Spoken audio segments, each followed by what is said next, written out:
On se retrouve donc pour cette revue de presse de l'économie.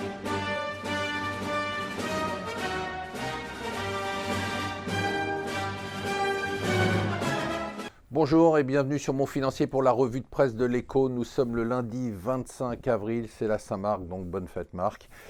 Voilà, le nouvel du jour, c'est le traité transatlantique. Je sais que beaucoup s'en foutent et pourtant c'est quelque chose qui va révolutionner nos vies. On parle quand même de créer un marché commun avec les États-Unis, 820 millions d'habitants, 50% du PIB mondial, vous imaginez, donc l'abolition totale des droits de douane, mais surtout ce qui fait grincer les dents, c'est l'adaptation et l'uniformisation des normes. Or, nos normes alimentaires, nos normes d'hygiène, nos normes sanitaires sont bien évidemment, et nos normes de propriété intellectuelle sont très différentes de celles des États-Unis, comme dit le numéro 2 du gouvernement allemand. Ça serait tout simplement un deal pour acheter américain. C'est en pleine négociation, 13e round de négociation de ce qu'on appelle le TAFTA, qui commence aujourd'hui à New York.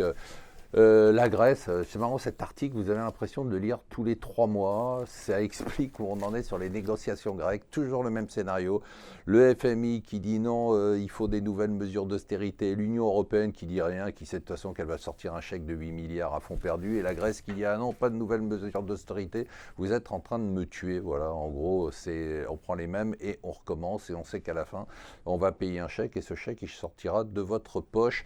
C'est le Parisien qui revient sur le traité transatlantique, c'est très intéressant, c'est rare que ce soit ce type de nouvelles dans le Parisien, mais ils expliquent et le plan secret des Américains. Alors on apprend notamment qu'une grande partie de négociation se fait par rapport à des documents qui sont totalement secrets, auxquels n'ont pas accès eux-mêmes les négociateurs, donc c'est quand même assez compliqué. Les Américains ne veulent pas donner les documents et les communiquer, et pour cause, ils veulent qu'on les signe, mais sans qu'on les lise. Si vous aviez toujours rêvé d'être comme un milliardaire, eh bien, c'est le moment d'ouvrir votre compte chez Goldman Sachs.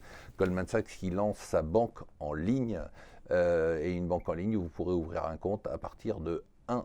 J'ai bien dit $1, pas 1 million de dollars. D'ailleurs, si vous êtes milliardaire, vous êtes à Londres. C'est Londres qui a gagné maintenant le titre de ville dans lequel il y a le plus de milliardaires, 77, loin devant New York et bien évidemment très loin devant Paris. Si jeudi on continue à monter sur les marchés, ça sera la deuxième plus grosse séquence de hausse de l'après-guerre en nombre de jours. Bien évidemment, il y a eu le bull market des années 80, c'est-à-dire de 87 à 2000, imbattable celui-là, plus de 4456 jours, mais si on tient jusqu'à jeudi, eh bien on aura le plus grand bull market de l'après-guerre, après bien évidemment le bull market de 1987. Voilà, restez avec nous sur Mon Financier.